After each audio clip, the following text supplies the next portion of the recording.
Muy buenas tardes, noche para todos. Bienvenido a este quinto módulo de nuestro curso online, que era desde la Sociedad Paraguaya de Medicina Interna, en conjunto con la Sociedad Paraguaya de Infectología y el Programa Nacional de Prevención de Enfermedades de Transmisión Sexual, específicamente prevención del VIH.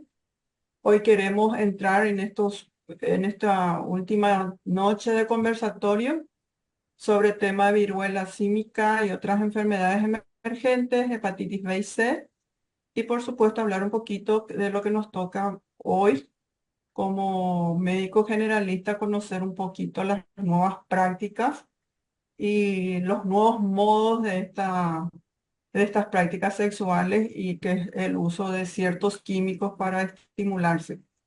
Entonces, para continuar con esta noche, quiero presentarle al doctor Guillermo Sequera, especialista en medicina interna, amigo de la casa, especialista en medicina preventiva y salud pública y máster en salud pública.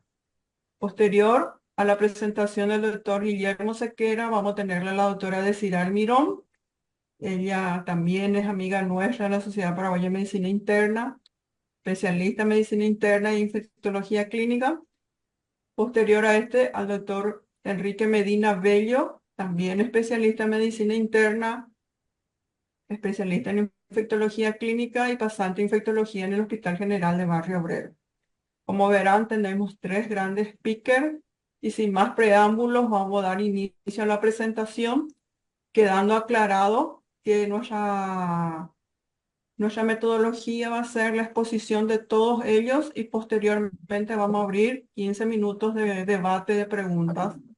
Vayan poniendo su presencia en nuestro chat y dejando también las preguntas que les parece oportuno para la noche de hoy de discusión. Muchas gracias y adelante, doctor Guillermo. Gracias, doctora Diane. Bueno, buenas tardes, buenas noches a todos. Ahí veo algunos colegas conocidos. Saludos a todos, compañeros. Eh, Voy a poner un poco en modo presentación. Pantalla 2, compartir. Ok. Y acá. Bueno, eh, vamos a hablar un poco de Mpox. Tengo 20 minutos, doctora Diane, ¿verdad? Voy a poner Sí, a ver porque doctor. yo soy ñengatú, así que me puedo pasar tranquilamente el tiempo. Así que Dos avíseme minutos de nomás. tolerancia, 2 minutos de Dos tolerancia. minutos. Ah, Vale, gracias, doctora. bueno, Bueno, vamos a hablar un poco de Mpox, ¿verdad? Este virus que viene un poco también para quedarse, así como decimos como con el COVID, ¿verdad? Eh, un virus conocido, endémico de África, como una enfermedad medio exótica, tropical de África. Siempre se describió que hubo dos clados, un clado occidental y un clado oriental o centroafricano, ¿verdad? Que estaba bien distribuido territorialmente y era endémico y era como una zoonosis, y sigue siendo como una zoonosis. El contagio habitualmente en África se daba por el consumo de monos, contacto con monos, pero en realidad el consumo de monos enfermos. Y de esta manera se enfermaban las personas, familias enteras en África. Esta es la tradicional forma de contagio. Muy raros casos antes del 2022 de transmisión humana a humana. Uno de los primeros brotes de transmisión humano a humano se dio en 2016, 2017 por ahí, en Nigeria, donde no estaba el mono intermediando, ¿no? Como una zoonosis directamente. Y ahí se descubrió que había una mutación de un clado, el clado, de ese clado occidental o clado uno y se dijo, bueno, esta mutación hace de que se puedan contagiar de humano a humano y a eso se le llamó el clado uno perdón, 2B, perdón, 2 aquí y uno aquí, ¿sí? Entonces el clado 2B, la versión B y versión A se empezó a separar por esta diferenciación de contagio vía zoonótico directamente o interhumano, ¿sí? Y esto fue hace unos años, nada más, ¿verdad? Después vimos esta gran epidemia del 2022, 2023, vamos a hablar un poco de eso, que fue justamente por este clado interhumano 2B. Y lo que vimos recientemente, el clado 1, que se caracterizaba por ser un poco más grave, un poco más severo, empezó a tener este mismo comportamiento, ¿no? De contagiarse de humano a humano. Se hace la secuenciación genómica y se encuentra que hay una mutación nuevamente que favorece a ese contagio humano a humano, principalmente sexual o de contacto íntimo, y ahí se vuelve a identificar otro clado, y por eso la alerta esta que tenemos recientemente en África. Entonces, el mundo está más o menos partido así, en colores, ¿verdad? ¿Dónde están los clados distribuidos principalmente? El clado 2 que salió del África Occidental, ¿no? Esta zona de Nigeria principalmente, ¿no? Liberia, Costa de Marfil, eh, toda esta zona de aquí es la que generó este gran brote que tuvimos en el 2022 y ahí se volvió famoso la viruela símica, viruela del mono, que ahora le decimos Mpox para tratar de evitar la palabra mono o símica. Le da un contexto. Por un lado empezaron a matar a todos los monos que encontraban en diferentes países y por otro lado le da también una cuestión de estigma, ¿no? Entonces quedó con el acrónimo de Mpox, que es como se le va a llamar oficialmente a partir de ahora. ¿Sí? Entonces esto en azul, fíjense cómo el mundo está prácticamente totalmente con este clado y vemos el clado uno es el que domina principalmente todavía el centro de África. Y hace unas semanas nada más veíamos un poco esta declaración de emergencia. ¿Qué pasó? En África, fíjense, esto es del 2022, 2023, 2024. Estamos acá todas las regiones del mundo, regiones de la OMS, no tanto continentes, pero más o menos se ve África. Fíjense que África tuvo un gran brote en el 2022 y nunca paró, ¿sí? A otra escala, Europa, ¿no? Con más de 10.000 casos tal vez en un mes, 2022. América también, Estados Unidos, Brasil con la mayor cantidad de casos, 20.000 casos por mes, fíjense. Fue, la epidemia estuvo concentrada en ese año, ahí recordamos, ahí tuvimos unos 120 y pico de casos en Paraguay. Y en las otras regiones, en Asia, en China, se dio más durante el 2023. ¿Sí? Y en el Pacífico Occidental también, ¿no? Todo lo que es allá, Oceanía y todo esto se dio más allá. ¿M? El Mediterráneo Oriental, como esa región de la OMS, el norte de África y el Líbano y todo esto también muy parecido a lo que ocurría en Europa y en el mundo occidental. Pero en África, bastante como una circulación, no fue un gran brote, sino que empezó y se acabó, sino un brote que siguió siendo, continuando, sostenido como en el tiempo, ¿no? Esto significa que la fuente seguía infectando, ¿no? Y principalmente era la República Democrática del Congo, con casi 15.000 casos. Fíjense, acá hay algo interesante en ese informe. Dice, afectando a todas las provincias, los menores de 15 años representan el 66% de los casos. Eso sí era raro. Toda la otra epidemia que hemos visto era generalmente personas adultas de 35, 40 años más o menos, principalmente hombres. Y fíjense, acá menores de 2 tercios de los casos y, y los niños corresponden al 82% de las defunciones. ¿Sí? Igual esto siempre hay que tomar con pinzas lo que viene de África, porque estamos hablando de una región del mundo con un sistema de salud, y no solamente África, porque África tiene países muy poderosos como Sudáfrica o los países del norte de África, no, República Democrática del Congo que está en guerra, que tiene todos los conflictos, no hay un sistema de salud sostenido, y ahí una epidemia de este tipo mata a los niños que están ya desnutridos, un sistema de salud que no tiene capacidad de diagnóstico, entonces seguro que hay muchos más casos y estamos viendo principalmente los casos más graves. No voy a entrar a detalles de la distribución, cómo fue, dónde se encontró. em, Cuando se hace la secuenciación genómica se ve que este nuevo clado eh, eh, que le llamamos 1B, ¿no? El que se transmite de humano a humano, más o menos en septiembre del año pasado, 2023, empezó, fue donde se generó, se creó, digamos, esto se puede estudiar, describir por estudios genéticos, y bueno, con ciertas mutaciones que hacen de que el contagio interhumano se dé, ¿verdad? Estos son los últimos países africanos que fueron incorporando casos, ¿sí? Y bueno, se está expandiendo esto en África. Por eso una alerta de la OMS, una declaración de emergencia, no tanto por el riesgo en el mundo, porque yo creo que no estamos igual que el COVID, yo creo que lo que estamos muy sensibles nomás con ese tipo de mensajes, pero es una alerta para conseguir fondos y para tratar de ayudar de que esto se contenga en África. Repito, una región con escasos recursos y con una población con alta prevalencia de HIV, con alta desnutrición infantil y no se va a mover mucha mortalidad por eso.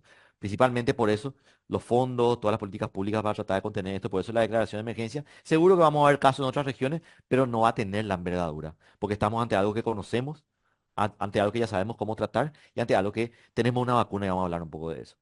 Entonces, ¿qué es lo que sabemos de este clado nuevo 1B? ¿Verdad? Como le decía, que emergió allá por septiembre de 2023, está muy relacionado a contactos sexuales también en África y amplificado por redes extensas de trabajadores sexuales. Los grandes brotes se vio en grupos de trabajadores sexuales. ¿Qué pasa? Que se abrazaban con sus hijos en su casa, tienen muchos hijos en África, todavía la tasa de natalidad eh, está altísima, por arriba de 5 por familia, ¿verdad? Entonces, hay muchos niños en la población con una pirámide poblacional con altísima población infantil y mucho contacto con los padres, con las madres que están enfermas. Y ahí veíamos estos brotes, ¿no? Por eso tantos niños afectados, pero estaban muy relacionados con clústeres en el tiempo y virológicamente, ¿no? Hay una transmisión comunitaria sostenida, lo que decía, ¿verdad?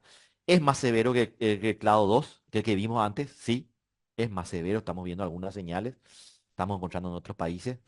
Eh, y bueno, la letalidad real está, los informes hablan de 3%, pero si nos vamos exclusivamente a los que se diagnosticaron del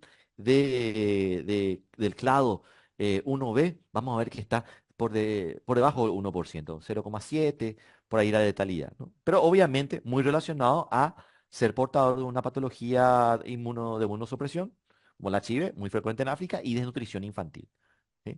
Vayamos a la región, la gran epidemia del 2022, principalmente en Estados Unidos en azul, aquí en verde Brasil, los otros países, México, Argentina, en muchos casos nosotros también aportamos allí y después prácticamente cayó, ¿no? Si nos acercamos a esto, a lo que fue el 2024, vemos que hay aparentemente un descenso, tal vez una lentitud en el reporte nada más, pero tenemos en todas las Américas 40 casos más o menos en promedio por semana, ¿sí? La mayoría de ellos en Estados Unidos, Canadá, Estados Unidos principalmente, y en Sudamérica, principalmente aportados por Brasil.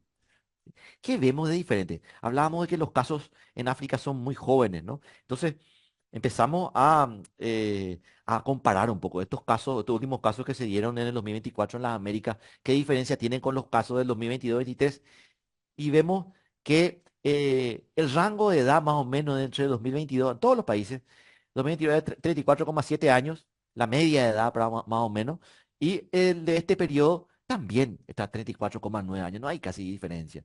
Sí, una mediana de edad 33, 34, no hay diferencia, o sea, la epidemia parece muy parecida, está ocurriendo en el mismo grupo de edad, no es que se está yendo hacia los más jóvenes, por lo menos en la región, ¿verdad? Tampoco se ha detectado la presencia del clado 1B en nuestra región.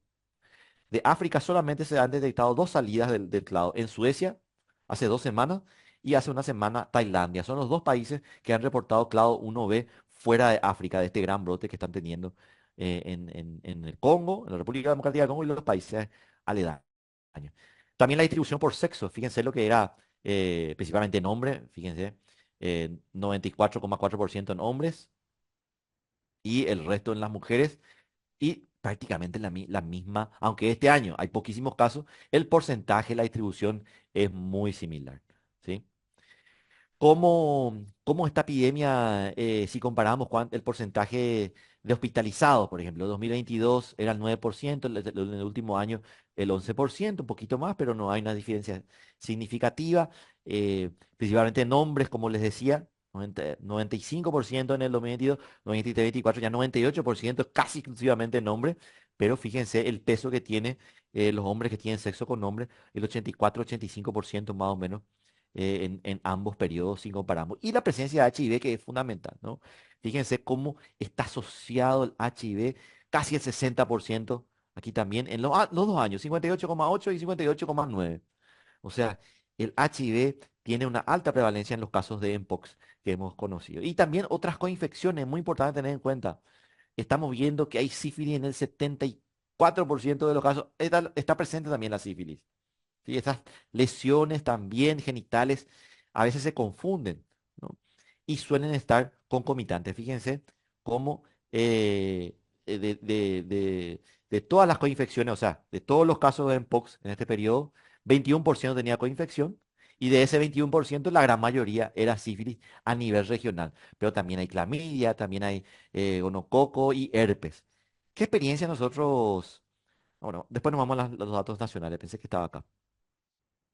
¿Qué es lo que está recomendando la OMS con esto nuevo? Como les decía, esto es una emergencia para África, no tanto para el resto del mundo. ¿Qué le dice al resto del mundo? ¿Qué le dice a Paraguay la OMS? Le dice, estén atentos. Puede ser que tengan un caso esporádico, pero estén atentos. Hay recomendaciones temporales para los países que están en riesgo en África y las permanentes son que tengamos un plan nacional que esté actualizado, ¿verdad? ¿Verdad? Que estemos entrenados, y diagnostiquemos porque se confunde mucho. Parece muy parecido a un montón de otras lesiones, herpes, varicela. Le voy a mostrar un poco los datos nacionales después, cómo los colegas se fueron confundiendo. Y la gente va a consultar al urólogo o al gastroenterólogo. El primer caso, fíjense, que tuvimos en Paraguay, se había diagnosticado por un gastroenterólogo. O sea, en realidad no por él. Pero el gastroenterólogo le da el tratamiento, doxiciclina, pensando que era sífilis, las lesiones perianales. Y como no se resolvía, ahí entra el infectólogo y el infectólogo recién piensa en mpox. Entonces, no solamente el infectólogo tiene que manejar esto, ¿no? Por un lado, nosotros los clínicos sí o sí, ¿verdad? Pero también las otras especialidades, obviamente los dermatólogos, obviamente los ginecólogos, ¿verdad? Esto es una enfermedad, los otorrinolaringólogos, ¿no? Si las lesiones son en boca, en fosas nasales, porque esto puede ser, puede iniciarse en diferentes partes del cuerpo, ¿no? Entonces, tener actualizado esto, las sociedades ayudan muchísimo a hablar de esto, así como hoy, ¿no? Tener la capacidad de vigilancia, de detectar el clado uno, vamos a hablar los test que hay en el país, comunicación de riesgo, obviamente el tema de estigma es muy fundamental, hablar con la sociedad civil, hay que hablar con las comunidades, por ejemplo, estas comunidades somos gay y todo esto. Ellos tienen sus pares, ellos tienen que saber, ellos son población de riesgo para este grupo, tienen que saber diagnosticar y hablar de esto y cómo intervenir, ¿no? Para ir rápido, porque sé que se me está acabando el tiempo, eh, el test. ¿Cómo hacer el test? Muchos me decían, podemos hacer también, necesito raspar la herida. No, no hace falta. Justamente los contagios, los pocos contagios que vimos en personal de salud, se dio porque tocaba, manipulaba mucho la herida. No, un hisopado sencillo, la lesión, cuando más líquida está mejor. Si tiene costrita, no importa, levantamos un poco la costra, metemos el hisopado ahí. Con eso es suficiente. Eso es lo mejor. Nada de estar raspando, nada de estar clavando, ni nada de eso, porque eso pone en riesgo. Y la verdad que no mejora el test haciendo eso, ¿sí? Solamente la lesión y con eso es suficiente. Em, y puede servir el hisopado orofaringio. Sí, pero no, no es tan bueno, ¿eh? Se puede, en el caso de que no haya más lesión y que se quiere seguir investigando, puede ser, ¿sí? Está el algoritmo, es el mismo que existía antes. El test que tenemos en el país y en todas las Américas que tenemos para Mpox es genérico, no diferencia si es clado uno o 2, ¿sí? No diferencia. Entonces, hacemos el test Mpox, listo. Solamente para cuestión de investigación se puede hacer, bueno, pero este fue cooperante en África, viene de allá porque estuvo trabajando, ¿no? Eh, o viene en Río, por ejemplo, ya hay un caso, ya hay un brote de Mpox, clado 1B, y esta persona estuvo en Río y estuvo contactos sexuales múltiples, ¿sí? Como fueron nuestros primeros casos de Mpox en Paraguay. Entonces, cuando hay esto, ahí podemos pedir al laboratorio central que tiene la técnica, podrían ellos hacer el test específico para clado uno o para clado 2, ¿sí? Y después hacer la secuenciación genómica que se hace más lentamente para ver, para asociarlos genéticamente o emparentarles con los brotes que haya en el mundo. Hay una definición de caso, no tenemos que estar haciendo pensando en POX cada lección que vemos, pero sí tratar de que esté encuadrada nuestra definición de caso, siempre pensando en todas las lesiones de piel. Muchísimas enfermedades pueden ser, ¿verdad? Pero siempre las preguntas de relaciones sexuales, múltiples parejas, actividades de ese tipo y viajes a zonas de riesgo es fundamental. Esto es Paraguay, esta fue la epidemia 2022-23. La cantidad de casos, tuvimos hasta ese momento 126 casos hasta ahora. Y cómo fue la distribución, yo le voy a compartir la presentación sin problema. Fíjense la cantidad de lesiones. No, había entre 3 a 20 lesiones más, nada más en el cuerpo, ahí estaban la mitad de los casos. Algunos tenían más de 20 lesiones, ¿sí? Pocos tenían una o dos lesiones. eh, ¿Dónde? ¿En qué parte del cuerpo? La mayoría de los casos tenían en los miembros principalmente, en la espalda principalmente, ¿sí? La cara también, la mitad de los casos ya se veía afectado, ¿no? Y las lesiones, pero los otros síntomas que podían tener cefalea, mialgia, dolor de garganta también, fíjese, un tercio de los pacientes, ¿no? La actividad sexual, la homosexualidad en un 87%, lo que declaraban bisexualidad también declarada y la declaración de heterosexualidad en un 10% de nuestros casos.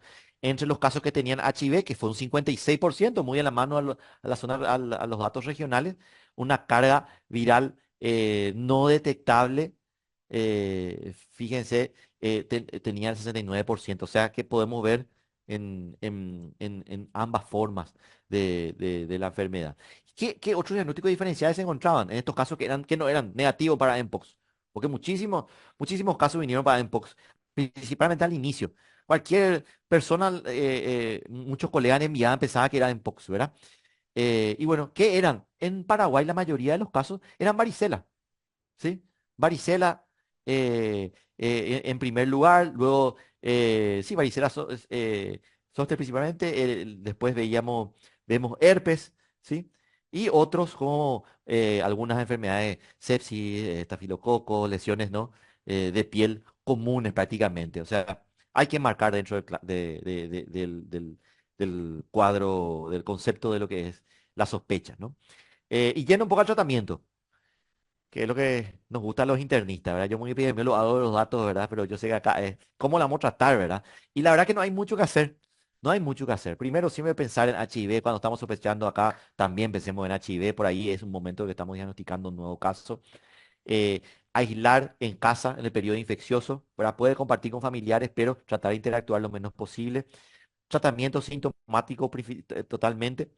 Nutrición adecuada, rehidratación adecuada. Acá ya tenemos casos con lesiones en la garganta, le cuesta tragar. Estos son los casos que vamos a tener que diagnosticarlos como grave y tal vez tengamos que internarlos, ¿no?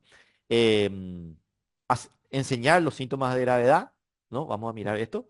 Eh, no dar antibiótico de profilaxia, a no ser que haya lecciones que estén ya tratando esa celulitis probable, pero no está recomendado dar profilaxis.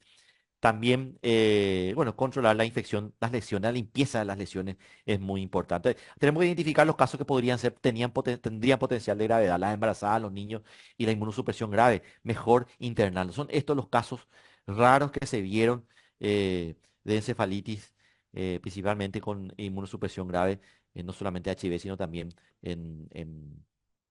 por quimioterapia, ¿no? Pero son raros, pero es lo que se vio. Y también el tema del control de infecciones, las personas que estén en contacto, el uso de tapabocas es fundamental, principalmente cuando vamos a tocar las lesiones, cuando vamos a manipularlas, cualquier procedimiento que genere aerosoles, obviamente tomar las medidas.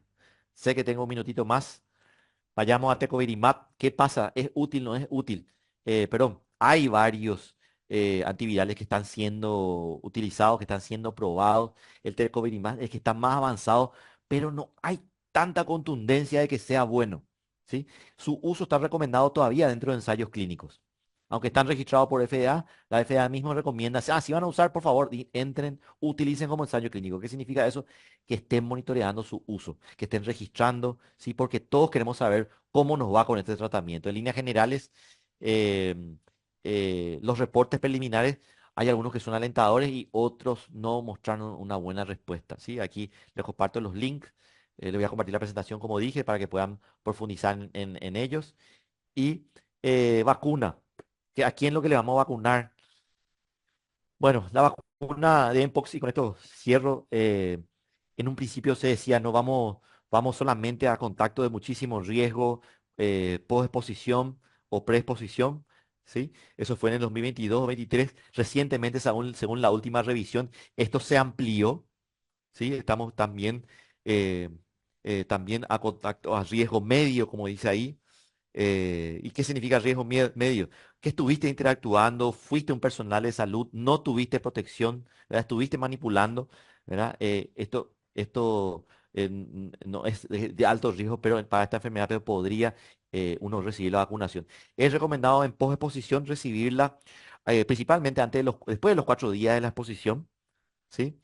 Y en los casos de alto riesgo y encima tiene inmunosupresión y tuvo contacto sexual con esta persona, pero y se animó a contar 10 días después, pasaste esos 4 días. En esos casos se podría también utilizar hasta los 14 días el uso de la vacuna. Es una vacuna atenuada, virus atenuado, pero que puede utilizarse en inmunocomprometidos. Ha tenido muy buena respuesta. Una dosis tiene un impacto de más del 70% de efectividad es buena, pero aún no está recomendado su uso masivo. ¿Sí? Aún no está recomendado. Y como siempre, la recomendación es todavía tener una alta vigilancia en su uso. ¿Qué significa eso? Que tenemos tipo, más o menos la recomendación es utilicemos como ensayo clínico, registremos bien. Hay 13 países que implementaron el uso de la vacunación con diferentes estrategias y lo recomendado es todavía ver la efectividad y para dar mejores recomendaciones. Todavía la OMS nos anima a decir, sí, úsese esto masivamente. Y con esto termino acá. Yo sé que el tiempo es corto, pero me quedo después para las preguntas. Hasta luego. Hasta Listo, luego. terminé, ¿verdad? Sí, gracias, doctor. Demasiado ya. Bueno, a continuación vamos con nuestro siguiente disertante. Muchísimas gracias, doctor Sequera, y excelente exposición. Adelante, doctora. ¿Qué tal, Sí, doctor? buenas tardes, ¿qué tal? ¿Qué tal? ¿Me escuchan ahí? Voy a compartir mi presentación.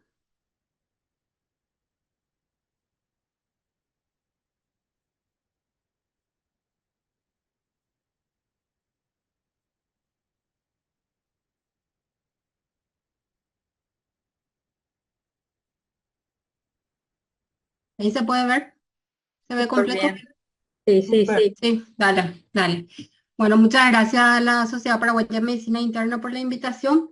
Realmente muy buena la presentación del doctor Sequera. Realmente a mí me toca un poco más complejo porque hepatitis B y C es bastante largo, bastante confuso, bastante complejo, tanto en la interpretación como en el manejo también de los pacientes. Así que voy a tratar de ser lo más práctica posible. Em, Realmente en lo que respecta a hepatitis víricas, este 2024, entre abril y junio, la OMS publicó un reporte global sobre la estadística a nivel mundial de las hepatitis y en este sentido, en este, voy a checar un poco, en este sentido, em, se puede apreciar que las hepatitis virales están realmente con una incidencia en disminución, en descenso, pero el impacto realmente que atañe y lo más importante es a nivel de salud pública, la alta mortalidad. Sigue siendo una de las enfermedades que más muertes cobra a nivel mundial, como vamos a ver en las siguientes imágenes. Si bien esta incidencia disminuyó, probablemente se asocia justamente a que hay mayor acceso a los diagnósticos o mayor conocimiento de las enfermedades y de esta manera se puede llegar probablemente a más diagnósticos.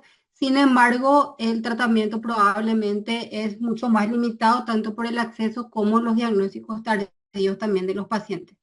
No, si bien a mí me pidieron hablar un poco de algoritmo y manejo, no puedo dejar de mencionar lo que respecta a epidemiología.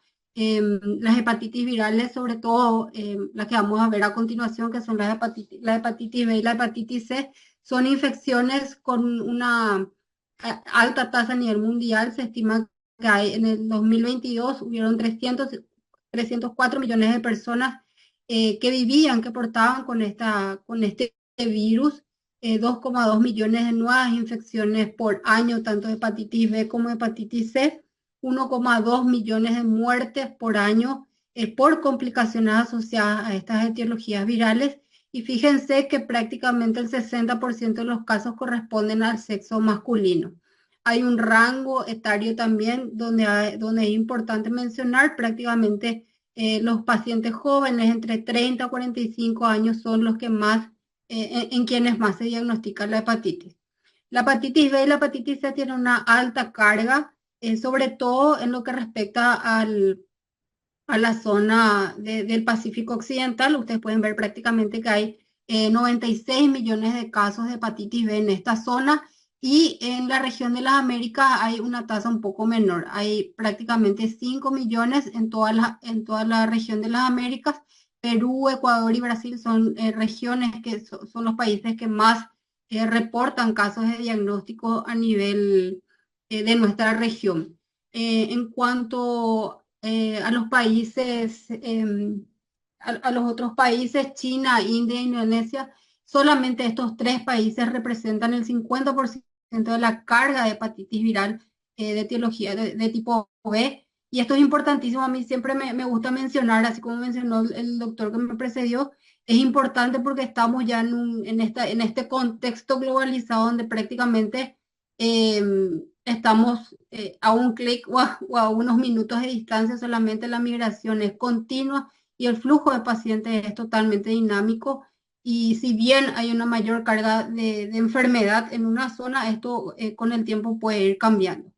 La alarma justamente está en que menos del 20% de los pacientes, en lo que respecta a hepatitis B, para ser precisa, solamente el 13% de las personas que viven con la infección crónica por hepatitis B habían realmente sido diagnosticadas y solamente el 3% había accedido a la terapia antiviral. Pasa algo similar con la hepatitis C, son diferentes números.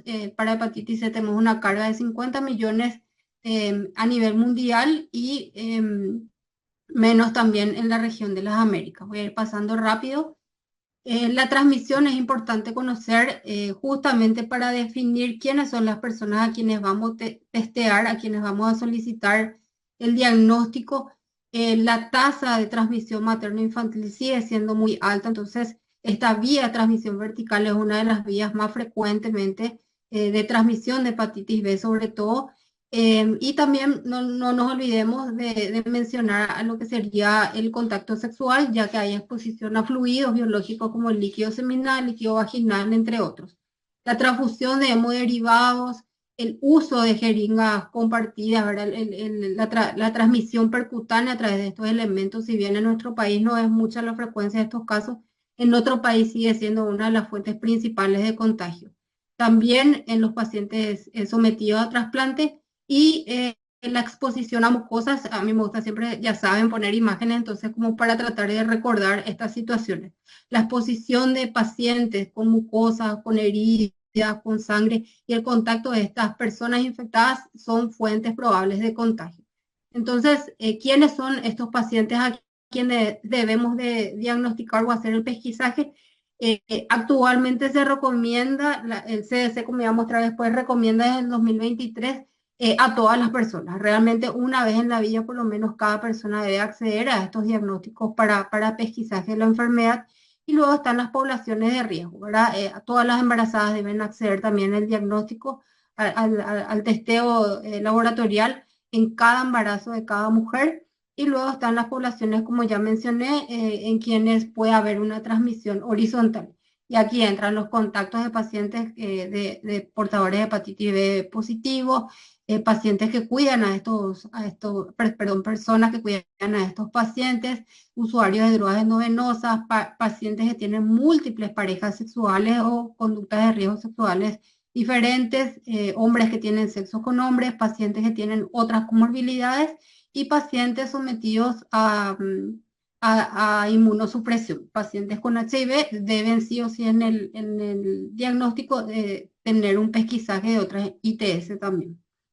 Bueno, acá es lo que le acabo de mencionar, cómo se diferenciaba anteriormente a través de diferentes guías o a través de diferentes protocolos el pesquisaje de esta enfermedad, diferentes guías como algunas europeas sobre todo, tanto la OMS también, una de las últimas guías en el 2015, mencionaban el pesquisaje de la infección de hepatitis B solamente a través de algunos marcadores serológicos.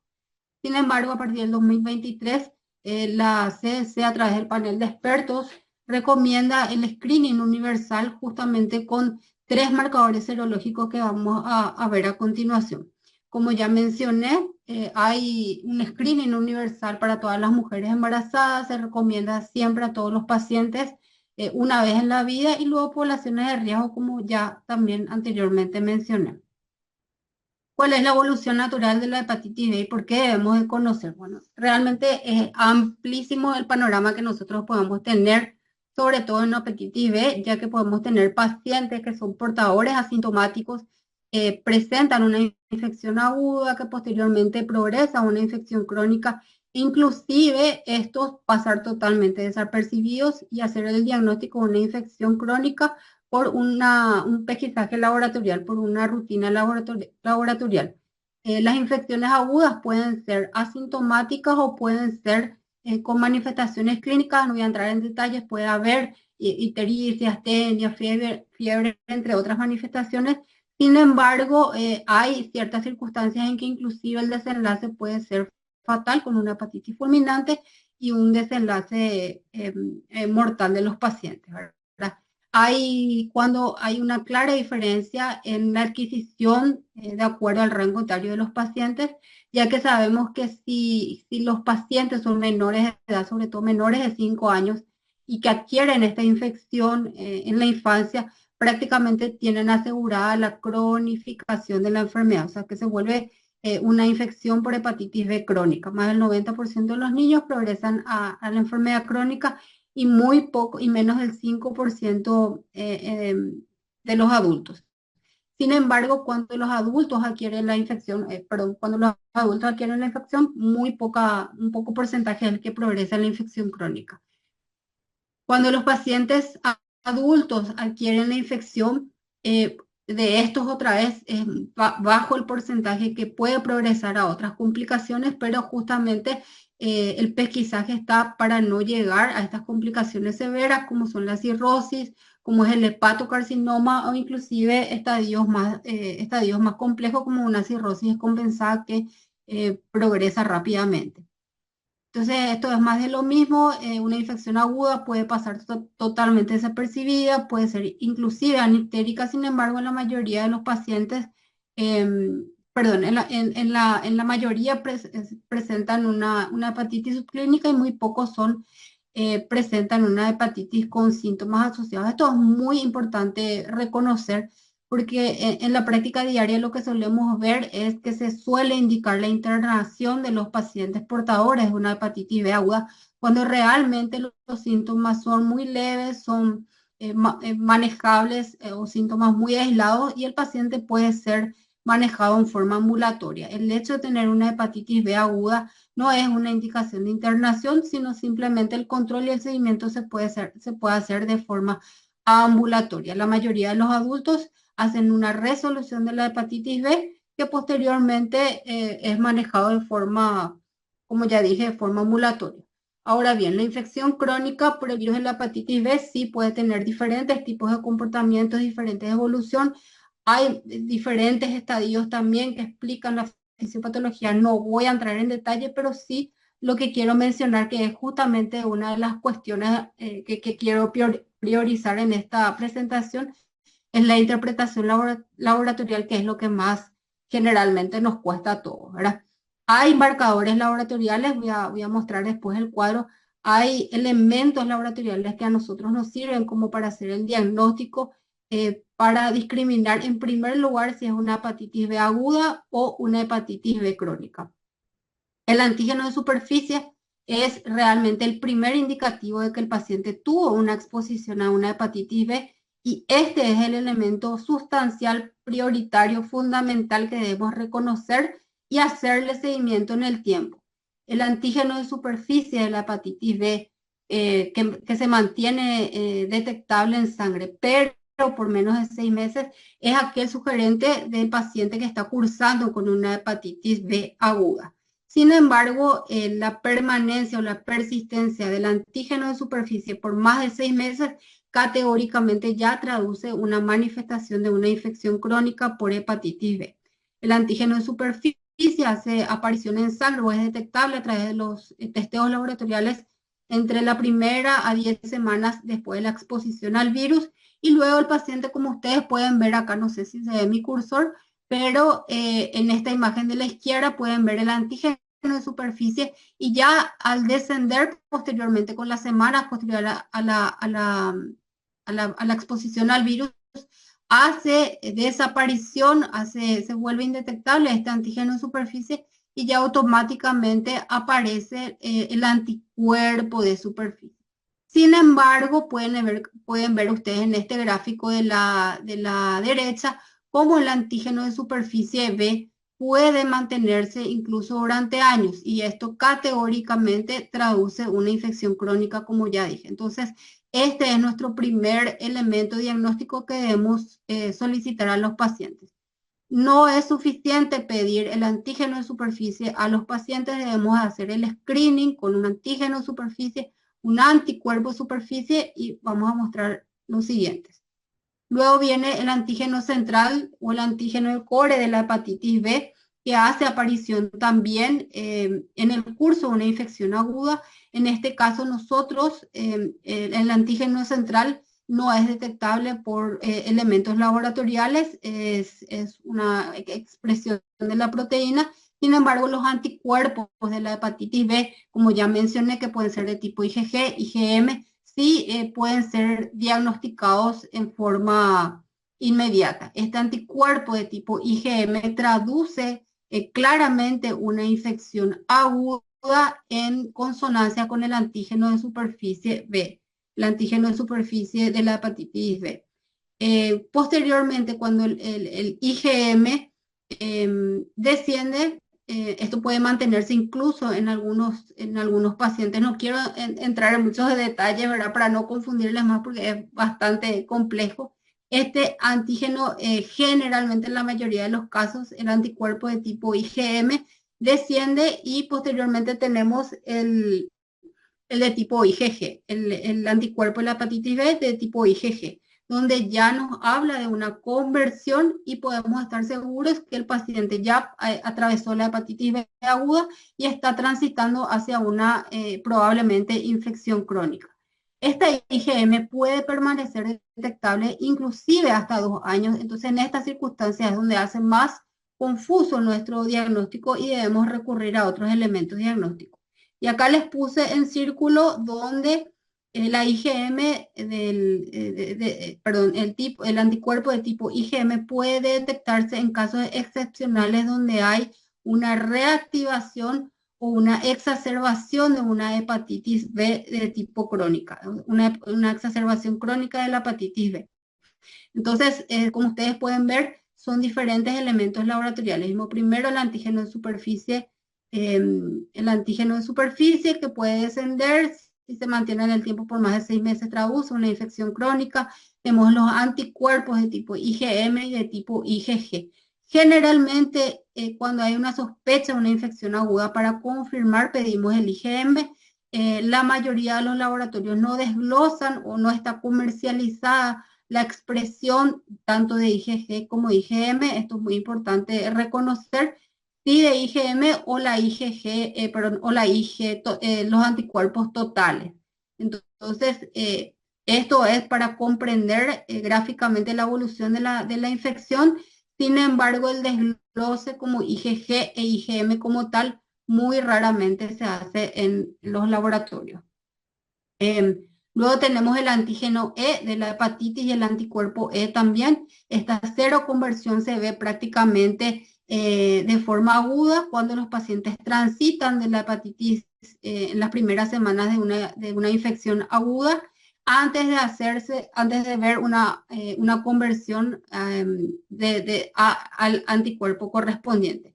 Esta cero conversión del antígeno al anticuerpo de tipo E generalmente traduce, como ustedes pueden ver en el cuadro, una disminución de la carga viral. Y esto es muy importante reconocer porque con este patrón del antígeno E negativo o positivo asociado a la carga viral, vamos nosotros a tomar las decisiones terapéuticas correspondientes. Entonces, posterior a estos laboratorios, nosotros vamos que tenemos diferentes escenarios. Podemos tener una hepatitis aguda, una infección previa por hepatitis B, una infección crónica por hepatitis B o una infección oculta por hepatitis B. Esta infección oculta también es bastante, se ven en los casos excepcionales, ya es bastante más complejo. Les voy a mostrar a grandes rasgos cómo hacer la interpretación en este cuadro.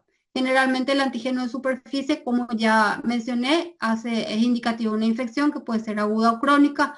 Los anticuerpos, como ya mencioné, el anticore que puede ser de tipo, el anticore que traduce una expresión, perdón, una exposición previa o inclusive una exposición actual, se debe correlacionar con otros marcadores. Probablemente esto posterior a una infección ya podemos corroborar en el resto, en los controles siguientes y vamos a comprobar que persiste por varios años. El anticuerpo de superficie indica un estadio de ya superación de la infección aguda, hay probablemente una recuperación y es indicativo de que el paciente fue vacunado. Entonces, realmente con el resto de los anticuerpos, con el resto de los marcadores, nosotros vamos a interpretar este estadio de inmunidad por vacunación previa. Y luego el IgM, como ya mencioné, que habla y traduce claramente una infección reciente. No olvidar que hay casos excepcionales donde podemos ver hasta por 2 años el IgM. Y luego está la carga viral, que es indicativo de un estado de replicación del virus y es utilizado como parámetro para decidir o no el tratamiento. Este es un algoritmo básico que vamos a desglosar enseguida. El antígeno en superficie positivo. Nosotros debemos corroborar si el paciente tiene o no, es portador o no de cirrosis. Esto vemos con elementos auxiliares de diagnóstico. En otros países hay elementos diagnósticos como no invasivos, como se hace la elastografía. En nuestro medio no contamos, o sea, no se hace frecuentemente.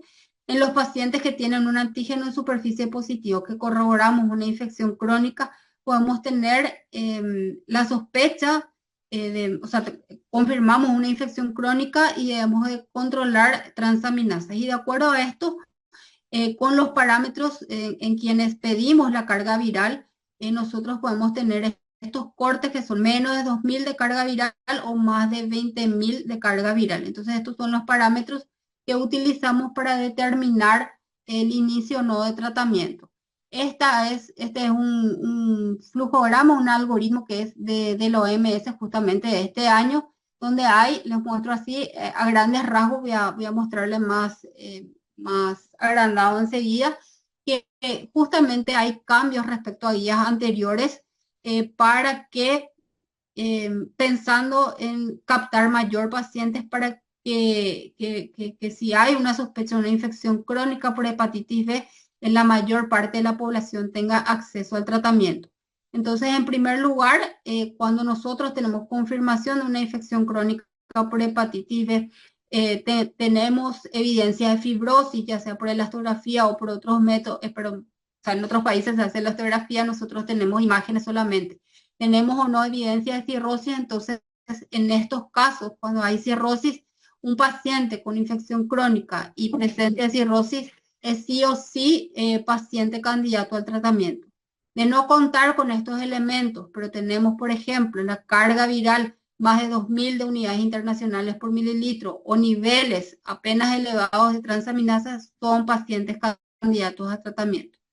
Todos los pacientes que tienen coinfecciones, ya sea VIH, otro tipo de hepatitis o antecedentes familiares, este es algo nuevo, antecedentes familiares oncológicos, sobre todo relacionados a cáncer de hígado, si hay alguna inmunosupresión asociada, si hay otras comorbilidades o manifestaciones extrahepáticas, son indicativos son candidatos de recibir tratamiento antiviral. Si no tenemos acceso, y esto es algo muy importante, si tenemos sospecha, perdón, si tenemos confirmación de una infección crónica por hepatitis B, pero no tenemos acceso, no tenemos cómo confirmar la carga viral del paciente, no tenemos otros estudios para corroborar el estadio, pero tenemos una persistencia de transaminasas alteradas por más de 6 meses, en este caso nosotros son pacientes candidatos a recibir tratamiento. Esto es el mismo esquema que le acabo de decir, solo que está agrandado. Todos los pacientes mayores de 12 años, incluyendo embarazadas e incluyendo mujeres o niñas en edad reproductiva, con esto que acabo de mencionar, la cirrosis o el estadio de fibrosis, la carga viral, la presencia de estas circunstancias o estas situaciones clínicas. Y si no tenemos inclusive una carga viral, todos no son excluyentes, y tenemos persistencia, por ejemplo, de transaminasas elevadas, son pacientes candidatos a recibir terapia antiviral. La terapia antiviral se hace con tenofovir o entecavir. En nuestro medio nosotros contamos con tenofovir. Hay lugares donde no tienen para hacer monoterapia con tenofovir, entonces se hace separado tenofovir con lamivudina o tenofovir con entricitabina a las dosis recomendadas.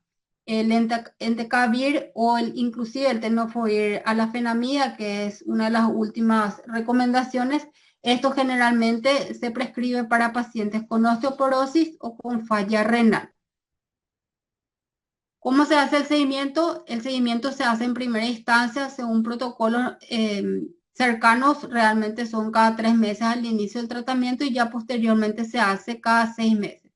El tratamiento, el seguimiento se hace con pruebas laboratoriales y por supuesto también con pruebas imagenológicas como para corroborar el estadio de cirrosis de los pacientes y el no avance a estas complicaciones. Y luego, de acuerdo a la adherencia de los pacientes, se hace inclusive el seguimiento por cada 12 meses. ¿Qué pasa con las embarazadas? Con las embarazadas tenemos otra situación donde prácticamente nosotros, todas las mujeres embarazadas, deben ser sometidas a pruebas laboratoriales. El hecho de tener un antígeno de superficie positivo ya es como para alertar al personal de blanco de esta paciente y luego se inicia el pesquisaje más específico.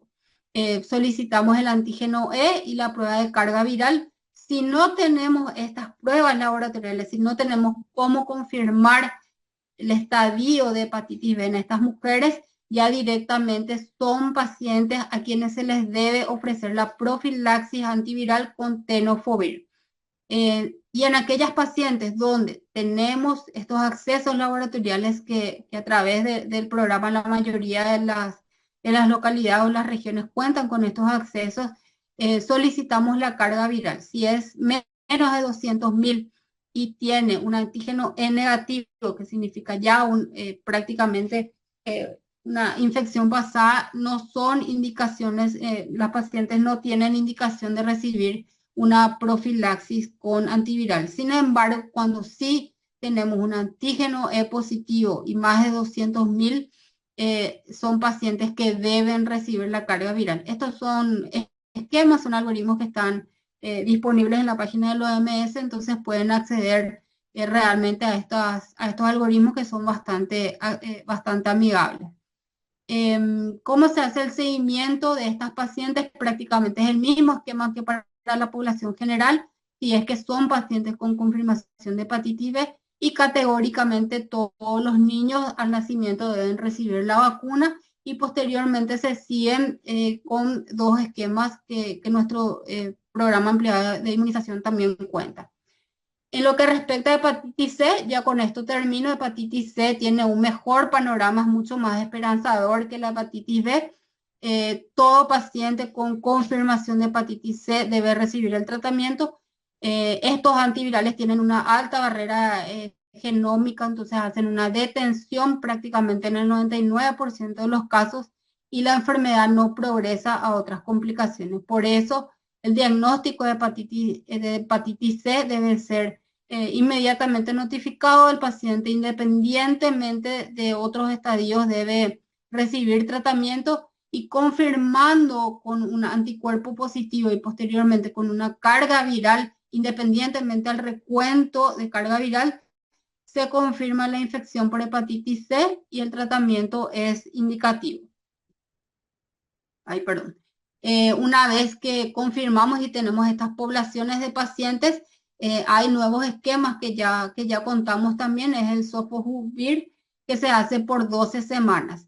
El tratamiento es altamente efectivo y en este caso, a diferencia de la hepatitis B, una vez finalizado el tratamiento, 12 semanas posterior al término del tratamiento, se hace un nuevo recuento de carga viral y aquí se evalúa lo que se conoce como una respuesta viral sostenida.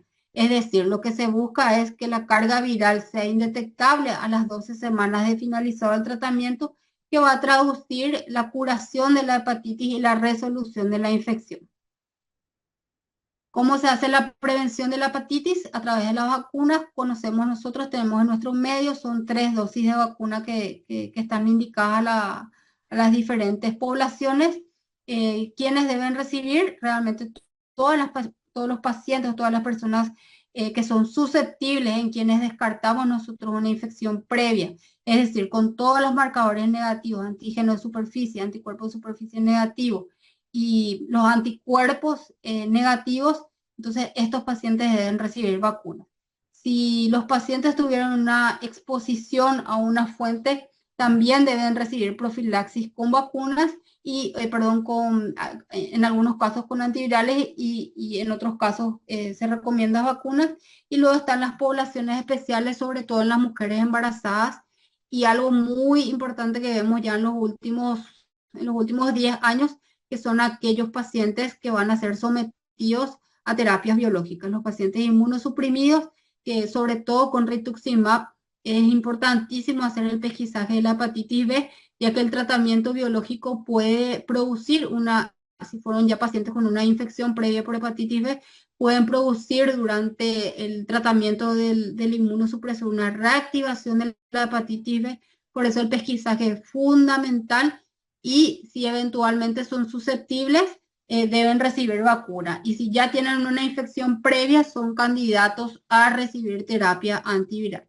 Y con esto Doctora termino. Es Desi. bastante complejo. Gracias. Muchísimas gracias, doctora Desiree. Como siempre, ella muy eficiente y excelente. Le esperamos al doctor Enrique, por favor. Gracias, doctora. Gracias. Hola, ¿qué tal? ¿Cómo le va? Hola, ¿qué tal? Bienvenido, doctora. Buenas Adelante. noches.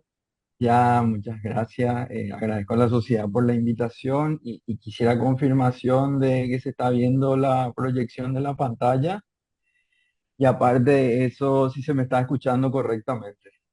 Te vemos y te escuchamos súper bien, doctor. Muchísimas gracias. Bueno, de vuelta un agradecimiento especial a la sociedad por invitarme con tan prestigioso panel de colegas y especialistas en sus diversas áreas, ¿verdad? A mí me toca cerrar un poco, según veo en el programa, el ciclo de charlas de este curso. Y recuerdo bien cuando recibí la invitación, aparte de sentirme honrado como para dar la charla, dije, pucha, digo, ¿cómo encarar este tema que de verdad es muy complejo? Tiene muchísimas aristas y espero hacerlo por lo menos como parte ya del final de esto, por lo menos ameno. Y eso es lo que voy a hacer. Voy a hablar del chemsex, sexo químico, y vamos a ver hablando de qué se trata.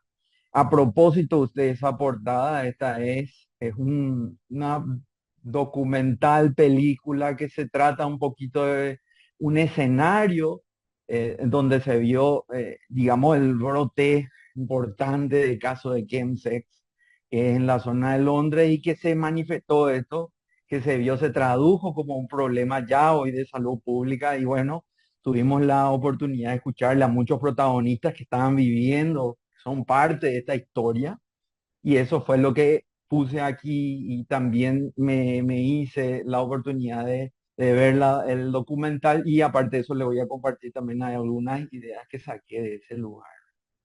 Entonces, a modo de introducción, la parte conceptual para mí siempre es muy importante para poder abordar, ¿verdad? Para todos, para mí también lo fue. Todavía no estamos muy embebidos en lo que es una población joven que eventualmente puede tener este tipo de hábitos y sobre todo llevarlos a otro nivel, a la sexualización del consumo de droga, que es lo que básicamente contempla esta situación, ¿verdad? Entonces, ¿qué es el chemsex? Habían algunas definiciones que me fui encontrando a lo largo de la revisión bibliográfica y pudiese considerarse dentro de las guías Neptune, que fueron básicamente una primera manifestación del grupo, digamos, que estaba estudiando a esto, un grupo europeo sobre todo, que es donde se produce el brote más importante, sexo entre hombres, porque se vio que era la población que en principio aplicó a este hábito que ocurre bajo la influencia de drogas inmediatamente antes y durante la sesión sexual. Usualmente tiene lugar en residencias. Vimos que esto fue progresando, las residencias privadas o eventualmente algunas reuniones entre amigos. Ya no eran solamente reuniones para intercambiar saludos o compartir momentos, sino para muchas otras cosas más. Entonces, ese fue el primer ámbito, vamos a decirle, donde se comenzó a ver estas manifestaciones, estos problemas, estos inconvenientes. Otra forma de definir el chemsex fue utilizando el consumo de drogas en un contexto sexual, pero básicamente para motivar en forma diferente a quien se somete a esto para sobre todo aumentar su confianza, establecer un contacto sexual prolongado e incluso, como dice, sí tal cual lo transcribí, superar sus propios límites sexuales. Típicamente ya no era solamente algo referido o limitado a una residencia, se establecieron verdaderos áreas, verdaderas zonas donde la población HSH gay se reunía y establecieron clubes, saunas, donde esta práctica ya se volvió muy común. Y también, digamos, algo un poco más uniforme, considerando solamente el acto per se, ¿verdad? Es un cambio en el patrón de consumo ligado a la actividad sexual como una estrategia puente para la desinhibición total, y el uso prolongado de esto es lo que va a perpetuar justamente el acto sexual, que es lo que muchos buscan como tal. Entonces, digamos que poniéndonos en este contexto, podemos decir que puede ser considerado chemsex cualquier consumo de drogas en contextos sexuales, y vamos a ver que el chemsex no solamente se refiere a ese uso sexualizado de las drogas. En realidad, y esto es una charla que participé de un doctor, Mauricio Sepúlveda, un especialista en esto de rubro, chileno él, que había que definir realmente dos grandes situaciones en donde se podría sexualizar el uso de drogas.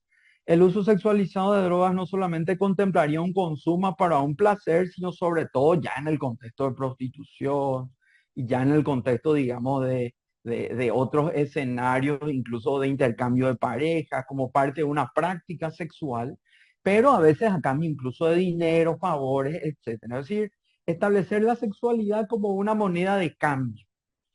Llevar al chemsex o al chemsex, como le quieran mencionar, básicamente tiene como objetivo el uso sexualizado de drogas, pero con un placer que no se limita solo a lo monetario, sino como una extensión, digamos, de ese placer y de esa sensación de satisfacción y contacto entre hombres que tienen sexo con hombres, pero expandiendo ya a un ámbito mucho más grande, porque se sumaron a este grupo personas trans, no binarias, bisexuales, etcétera, y digamos que la población ya se limita justamente a ese gran terreno en este momento. Por tanto, el chemsex iba más allá de lo monetario y estaba ya asociado a la cultura del sexo casual que se vio en esta población de personas. Por tanto, aquí se tenía que abordar no solamente el uso sexualizado, e insisto con este término, de drogas, sino como una expresión adicional de esta población de personas que muchas de ellas manifestaban una situación de ser introvertidos, de poca autoconfianza y de sentirse de alguna forma también estigmatizados. Vemos entonces que el HIV, las personas que forman parte de esta población, los GBHSH, gays, bisexuales y hombres que tienen sexo con hombres, históricamente, aparte de esa situación de marginación en la que muchos se veían y esa situación incluso de estigma dada por la sociedad, se hicieron estudios en el Reino Unido y en otras zonas de Europa en donde se vio que la salud mental estaba afectada con 3 veces más posibilidades de llevar a la depresión, 6 veces más incluso a los intentos de suicidio. El consumo de drogas lícitas e ilícitas también estaba aumentado, con más chances o más población que fumaba, con trastornos para con el uso de alcohol y otras drogas, y ni qué decir dentro de ese contexto a veces de la utilización de la sexualidad en forma desenfrenada, el aumento no solamente en esta población del contagio por enfermedad de transmisión sexual, entre ellas también el HIV. Y es por eso que nosotros decimos hoy, o sea, esto es lo que se ve en la mayoría de los estratos en donde se está investigando. Fíjense que dentro de las publicaciones de PubMed estuve haciendo una revisión y no solamente utilizando la palabra clave chemsex, sino a lo mejor algunos términos que se utilizan en forma de sinónimos dentro del microambiente, en que ellos se maneja como party, HNH y algunos otros términos estamos viendo que paulatinamente del 2015 hay un ascenso, no solamente en cuanto a las publicaciones científicas, sino al abordaje integral en este grupo de población, que no se limita solamente al abordaje médico, sino en otras dimensiones. En el año 2023, PubMed registró solamente con la palabra chemsex 98 artículos publicados. Quiere decir que esto de verdad está tomando fuerza y ya se traduce hoy en un foco de atención de investigación incluso. ¿Por qué digo que el chemsex entonces es una construcción social? Porque aparte de ser una manifestación de este grupo de población definitivamente en muchos escenarios estigmatizados, esto fue una estrategia para conglomerar a este grupo y no solamente asociar a un consumo, sino a sentirse liberado de alguna forma. Y por eso ellos generaron a partir de ahí una nueva imagen que posiblemente mejoraba su autoconfianza y era eso lo que define hoy el chemsex como una verdadera construcción dentro del microambiente en el que ellos se manejan, que le da esa situación de marginalidad previa a un estado en donde ellos se sienten con la tranquilidad de esto, hacerlo sin ningún tipo de tapujos.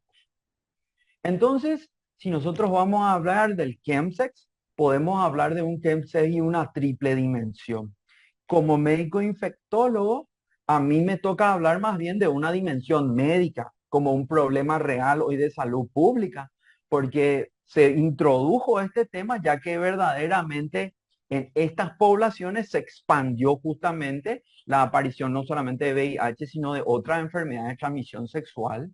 Y aparte de eso, en los pacientes que eventualmente ya estaban sometidos a alguna terapia antirretroviral, también la disminución de la adherencia a su tratamiento, el recibir tratamiento en forma subóptima y otra vez las posibilidades médicas de interacción entre estas sustancias químicas y los propios antirretrovirales.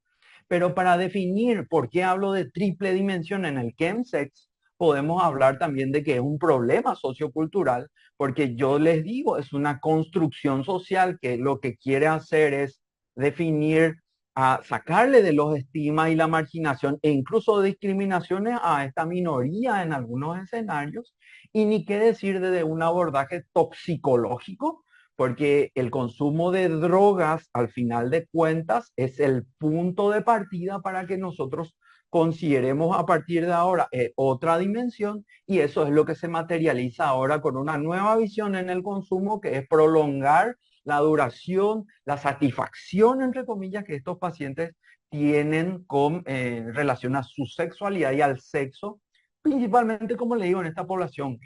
Entonces, básicamente yo me voy a centrar como un problema de salud pública. Quiero manifestarle que a lo largo de la charla voy a compartir videos de gente que estuvo en tratamiento, que está en seguimiento y que manifiesta justamente su experiencia.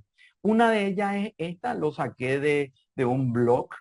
Este Roberto, él vio su celular, se dio cuenta que eran las 8 de la noche ya del domingo. Él se recuerda hasta el viernes en la noche en casa de un chico que conoció en una aplicación de contactos que le dijo que tenía dulces. Hasta donde recordaba, él no había comido ni dormido nada desde ese viernes. A pesar de que ya pasaron 48 horas, no tenía hambre ni sueño, pero sabía que tenía que irse porque mañana, lunes sería, tenía que trabajar y no había limpiado su departamento, lavado su ropa, cocinado. Se le olvidó visitar a su familia e incluso responder hasta 30 conversaciones que tenía pendiente en WhatsApp.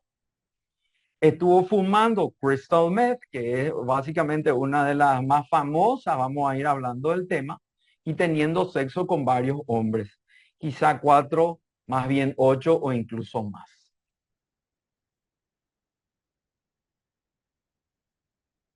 Entonces, estamos hablando de una situación en donde no solamente es prolongar una duración estándar, sino estamos hablando de verdaderamente días, y que incluso en la experiencia de esta persona que lo vivió, estaba hablando hasta gente de que por una semana incluso estaba ya sometida a estas sesiones, como ellos le llaman.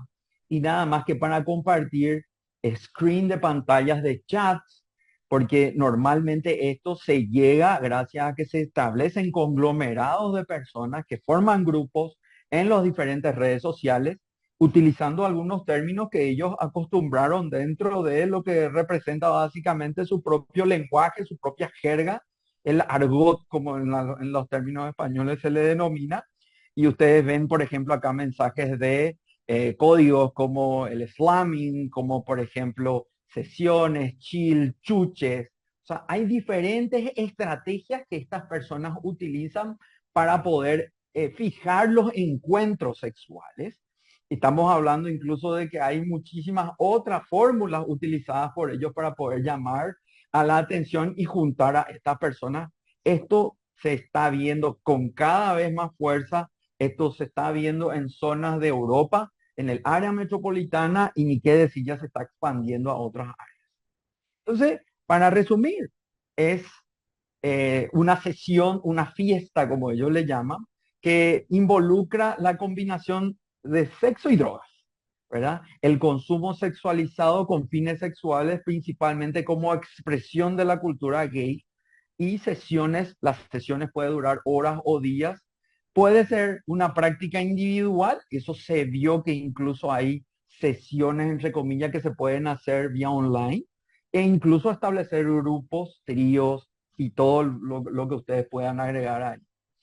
¿Qué tipo de drogas suelen ser las más utilizadas en estos escenarios? Bueno, tenemos un amplio arsenal, son drogas sintéticas con propiedades múltiples, la mayoría de ellas estimulantes, pero también otras depresoras.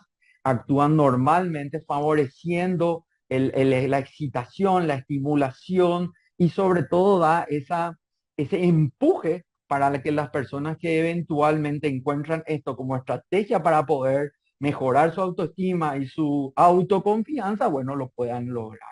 Estamos viendo que de los más famosos son la mefedrona, en el lenguaje común, a veces se conoce como sales de baño, mefe, miau miau, también algunos le llaman.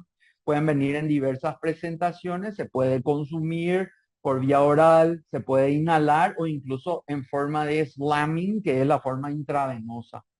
También tenemos la metanfetamina. El caso de este que había compartido era, le invitaron unos dulces que eran crystal meth o metanfetamina.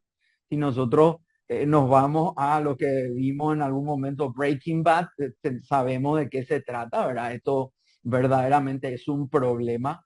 Se puede fumar, se puede inhalar, se puede aplicar por vía endovenosa. La mayoría de estos dos últimos son estimulantes, pero probablemente dentro de lo más nocivo que últimamente se vio en las distintas sesiones en Europa, estamos hablando del GHB, o G, o éxtasis, Gina, Chorri, Bote, hay demasiados otros nombres.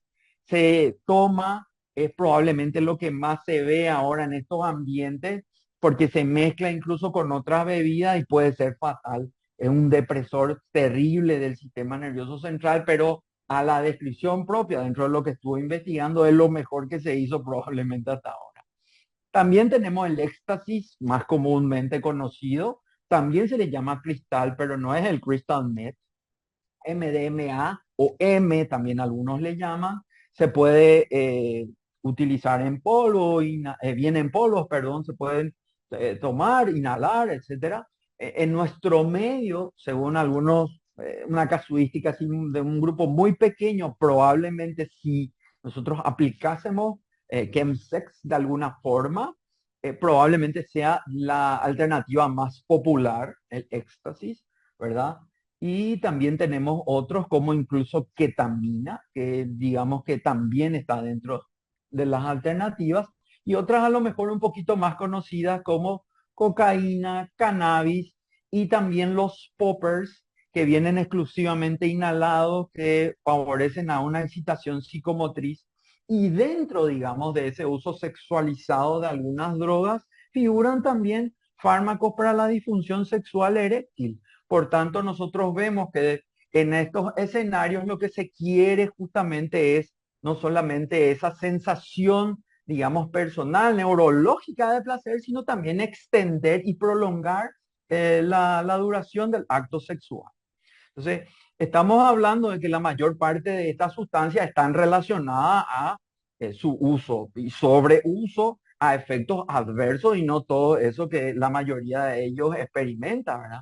Porque la mayoría desarrolla síndromes adrenérgicos o serotoninérgicos, pero también hay descripciones de fenómenos alucinatorios, incluso algunos sedativos están con mayor posibilidad asociados a cierto grupo.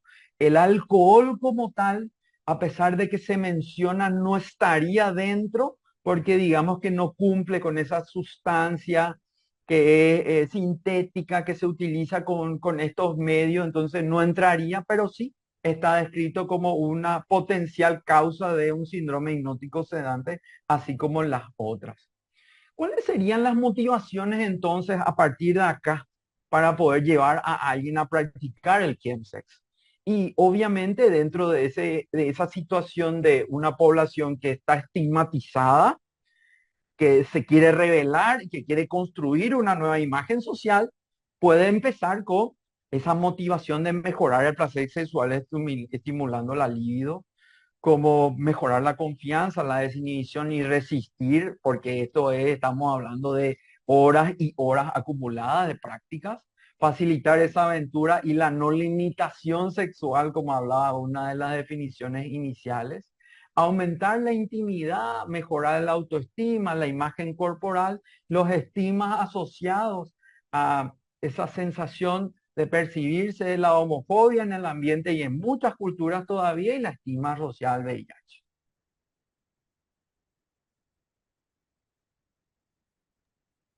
Doctor Enrique, nosotros no podemos escuchar el audio de tu video. Perdón. Entonces, nada más que lastimosamente no se puede escuchar, pero es la experiencia de alguien con quien se hizo, digamos, estas sesiones o quien compartió un poco su experiencia. Bueno, voy a saltar eso, una pena, pero bueno. ¿Qué relación guarda el chemsex con el VIH, las hepatitis virales y las ETS? Bueno, esto yo creo que más está relacionado con lo que yo quiero compartir, ¿verdad?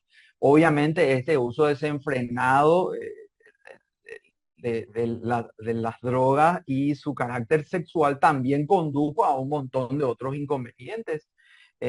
Pakianathan en el CROI 2019 nos trajo a colación muchos estudios que hablaban de que el uso de esto aumentó justamente la seroconversión de muchos pacientes porque evidentemente estos estaban sometidos a estas prácticas desenfrenadas y en algún momento por supuesto que eran parejas múltiples, no se podía tener certeza de con quién uno tuvo el acto sexual y por supuesto que esto aumentó como elemento de riesgo y ustedes ven en las gráficas de hazard ratio, todas las estadísticas están a favor de que este uso desenfrenado de drogas en este carácter aumentó el riesgo y la propia como efecto adverso de muchas drogas también se puede aumentar localmente, incluso la inflamación de la mucosa rectal. Y ustedes saben que una mucosa también inflamada incluso aumenta la vascularización local y por tanto es capaz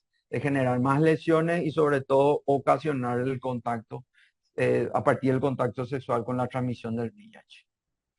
Es común en esta población VIH positiva y es común porque esta población, aparte de practicar con mayor asiduidad esto, reconoció que en estadísticas y en censos que se hacen en estas poblaciones así en forma aislada, en todas se ve que la mayor parte experimentó, y no solo uno, sino más de 4 tipos de drogas en los últimos 3 meses y utilizando, o sea, durante el consumo de estas drogas, la práctica sexual desenfrenada, y eso es lo que favoreció justamente a que acá haya más posibilidades e incluso que aumente hasta 4 veces más en esta población la probabilidad y los casos de reporte de VIH positivo.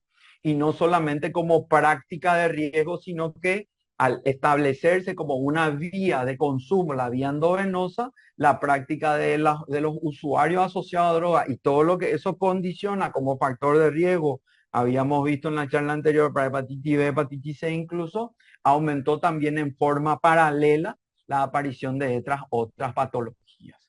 Y hablando de otras afecciones de transmisión sexual, la práctica del chemsex comparado con otros que no practican el chemsex, incluso con el uso de drogas, digamos, en forma recreativa, está asociado a más del doble de las probabilidades, en algunas veces incluso hasta casi cuatro veces más la probabilidad de adquirir no solamente afecciones de transmisión sexual de distintas naturalezas, sino HIV, hepatitis C y afecciones rectales por lesiones por fricción a ese nivel. Entonces, ¿cuáles serían esos posibles mecanismos para un aumento de la transmisión de VIH, hepatitis C y de otras ETS? Y por supuesto que el tipo de práctica que en ellos se ve, cambio de pareja, sexo en grupo, sexo anal sin preservativo y aparte de un sexo prolongado con mayor probabilidad de traumatizar la mucosa y la administración rectal de drogas. También es un problema que en estos escenarios la población VIH positiva, incluso VIH que no está con carga viral no detectable, es decir, que tiene carga viral detectable, esto genera normalmente una transmisión posible de esto como patología y se vio que en estas comunidades, en estas poblaciones, incluso la adherencia está tan deteriorada que acá se ve pacientes con carga viral detectable incluso más alta dentro de lo que es su pequeña comunidad. Y ni qué decir, como les dije, el uso de drogas inyectables como estrategia también de consumo de estas sustancias. Con relación al PrEP, ¿verdad? Dentro de lo que fue nuestro programa estaba incluido el PrEP. ¿Cómo se relacionaría o cómo se vio el chemsex y la relación con el PrEP? Ustedes saben que existieron estudios pivotales como el PROUD, el ARMS-IPER-GAY, que establecieron que el PrEP es una estrategia dentro de la estrategia combinada de prevención del VIH, súper válida e incluso se recomienda en estos escenarios. Bueno, ¿y cuál fue, digamos, el reporte inicial del PrEP y el chemsex? Bueno, todos admitieron en el estudio PROUD, como le dije, uno de los estudios pivotales, que habían consumido drogas, que habían tenido múltiples parejas sexuales, pero que fue un ambiente en donde se probó que el PrEP funciona. La mayor parte en el Hypergate, la mayor parte de pacientes que estaban sometidos a utilizar PrEP, ellos siguieron utilizando y fue la mayor parte de ellos útil, no falló, pero, pero hubo otro estudio que también validó la idea de que normalmente en el momento previo, inmediato del acto sexual, probablemente están sometidos a un esquema, sea continuo o sea intermitente de utilización del PrEP, pero como esto se prolonga incluso hasta por varios días, la adherencia siempre fue subóptima en estos escenarios. Por tanto, acá es donde puede fallar como estrategia adicional de prevención del VIH. ¿Qué Doctor, otro riesgo? ¿Sí? no me odies, no, pero vamos a meter el acelerador. Ok. ¿Qué otros riesgos para la salud puede implicar el CHEF para quienes lo practican? Y acá estamos hablando de que a lo mejor el abordaje tenía que ver mucho con la situación, digamos, de salud, ¿verdad? Pero también no olvidar esa dimensión adicional de salud mental, de conductas adictivas y otras implicancias en lo que tienen que ver con otras afecciones, y no solamente las de transmisión sexual por las lesiones cutáneas, la producción incluso de celulitis, bacteremias e incluso endocarditis asociada al consumo de drogas por vía endovenosa. Las interacciones entre la terapia antirretroviral y el chemsex también es un inconveniente. Acá vemos en esta tabla que nuestros esquemas de antirretrovirales, la mayor parte hoy contempla un inhibidor de la integrasa como el dolutegravir, que bastante bien se lleva con las otras drogas sintéticas. Los que están todavía con algún régimen por los cuales tiene incluido el efavirenz sí pudiesen tener alguna interacción con el cannabis y la cocaína, pero por lo demás, en relación a lo que es nuestra disponibilidad de antirretrovirales, no habría incluso mayores inconvenientes. ¿Qué tipo de necesidades? Con este voy terminando, Carolina, no me mates. Los abordajes para el chemsex no solamente tienen que ver con ese abordaje como problema de salud pública. Se tiene que adaptar a cada individuo. No todos desarrollan ese consumo sexualizado y desenfrenado con alto riesgo. Acuérdense que la palabra, o perdón, la práctica no está censurada como digamos, que todos los que practican chemsex se están lidiando y teniendo una exposición que casi casi le condena ya a ser portador de VIH a corto plazo.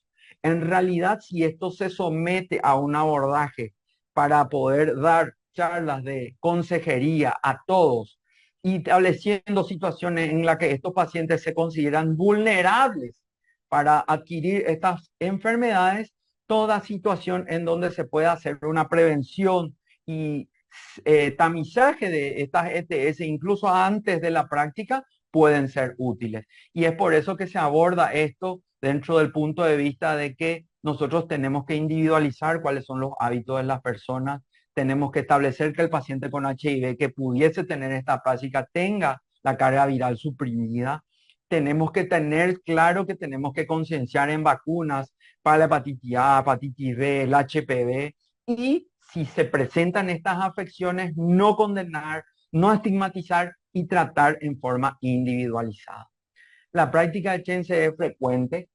Estos estudios demuestran que esta prevalencia va aumentando y es un factor de riesgo para la infección por VIH. El paciente que utiliza, el usuario del Chemsex, tiene que ser abordado en forma individual porque tiene variaciones culturales, porque normalmente él tiene una cultura y está sometido a un grupo y ese grupo a veces es su único sostén. Entonces, él tiene que recibir algún abordaje desde el punto de vista de salud, pero también toxicológico y también psicológico en muchos escenarios. Todas las estrategias de prevención en este grupo van a valer la pena y el abordaje tiene que ser multidisciplinario. Y bueno, lastimosamente esto no se ve, ¿verdad? Pero era una última una parte del mensaje final que quería transmitirle. Le agradezco muchísimo su atención. Después puedes mandarme esos videos y vamos a subir a la plataforma. Sería fantástico, Caro. Genialísimo. Gracias. Doctora Eliane, Y estoy acá. Muchísimas gracias por la exposición, doctor Enrique. vamos a Muy, empezar con las preguntas para el doctor Guille, porfa, que ya el bebé llora. sí, no estoy viendo ninguna pregunta específica para el doctor Guillermo, Carolina. Creo que le podemos dispensar ya al doctor. Sí, tengo, Última llamada para preguntas al doctor, o si no, ya le liberamos a él. yo tenía una pregunta para el doctor Guillermo. Específicamente, si llega a mi consultorio un paciente que participó de este encuentro grupal usando estas nuevas modas o nueva forma de relación sexual y posterior a esto me aparecen las lesiones sugerentes.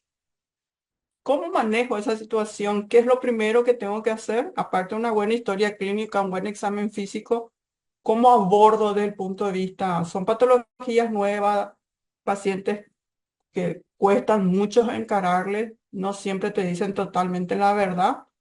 ¿Cómo tener esa expertise ahí en 5 o 10 minutos para que yo pueda hacerle todo su screening y diagnosticar correctamente esta nueva patología? Algo Bueno, práctico.